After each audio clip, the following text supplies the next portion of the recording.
दोस्तों, team India के मुख्य कोच राहुल द्रविड़ ने स्वीकार किया कि न्यूजीलैंड के खिलाफ होने वाले वर्ल्ड कप मुकाबले में उन्हें चोटिल ऑलराउंडर हार्दिक पांड्या की कमी खलेगी और उनकी गैर मौजूदगी में टीम इंडिया का बैलेंस प्रभावित होगा, लेकिन उन्हें उपलब्ध 14 खिलाड़ियों के साथ की सर्वश्रेष्ठ कॉम्बिनेशन तैयार करना होगा। हार्दिक पांड्या बांग्लादेश के खिलाफ पिछले मैच में अपनी गेंदबाजी पर फील्डिंग करते हुए पैर में चोट लगा बैठे थे और वह टीम इंडिया के साथ यहां नहीं आए हैं। राहुल द्रविड़ ने शनिवार को प्रेस कॉन्फ्रेंस में कहा, बेशक वह हमारे लिए एक महत्वपूर्ण खिलाड़ी है और वह एक महत्वपूर्ण ऑलराउंडर है, इसलिए हमें टीम इंडिया को अच्छी तरह से संतुलित करने में मदद करता है, लेकिन वह इस मुकाबले में नहीं खेल पाएंगे, इसलिए हमें इसे ध्यान में रखते हुए ये देखना होगा कि सबसे अच्छा संयोजन क्या है और हम सबसे अच्छा क्या कर सकते हैं। उन्होंने कहा, अंत में हमें उन 14 खिलाड़ियों के साथ काम करना होगा जो उपलब्ध हैं। कभी कभी आप उम्मीद करते हैं कि इस तरह की चीजें हो सकती हैं,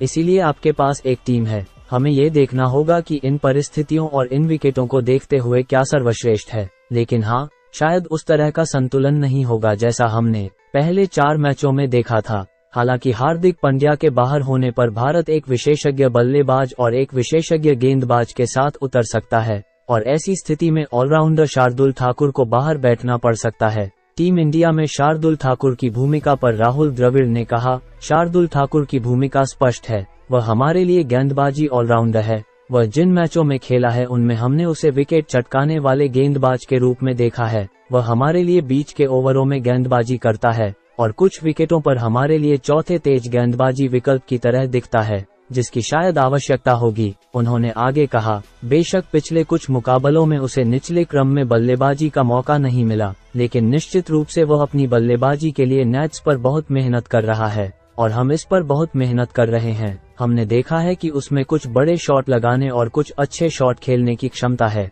हमने इसे संभवतः टेस्ट क्रिकेट में अधिक देखा है, वनडे क्रिकेट में अभी तक इतना नहीं देखा है क्योंकि उन्हें अधिक बल्लेबाजी करने का अवसर नहीं मिला है, लेकिन निश्चित रूप से गेंदबाजी ऑलराउंडर की भूमिका में वह हमारे लिए उपयुक्त है। भारत के मुख्य कोच ने आगे कहा, जाहिर है कि हार्दिक पांड्या हमारे 4 तेज गेंदबाजों में से एक था और उसके नहीं होने पर हमें बस ये देखना होगा कि हम किस संयोजन के साथ जा सकते हैं। हम निश्चित रूप से 3 तेज गेंदबाजों या 3 स्पिनरों के साथ जा सकते हैं। इस तरह के संयोजन के साथ हम अभी भी उसे खिला सकते हैं और रविचंद्रन अश्विन को खिला सकते हैं और रविंद्र जडेजा को ऊपर बल्लेबाजी क्रम में ले जा सकते हैं। राहुल द्रविड़ ने कहा कि टीम इंडिया का थिंक टैंक विभिन्न संयोजन पर विचार कर रहा है। उन्होंने कहा, अलग अलग संयोजन हैं। हम इस बात को लेकर बिल्कुल स्पष्ट हैं कि आज हमारी प्लेइंग 11 क्या होगी, लेकिन हाँ, मुझे लगता है कि हम अलग अलग विभिन्न संयोजनों के साथ आ सकते हैं। जाहिर तौर पर 3 तेज गेंदबाजों के साथ मोहम्मद शमी जैसे किसी खिलाड़ी का बाहर बैठना और उसे इस मैच में मौका देना एक बढ़िया विकल्प है।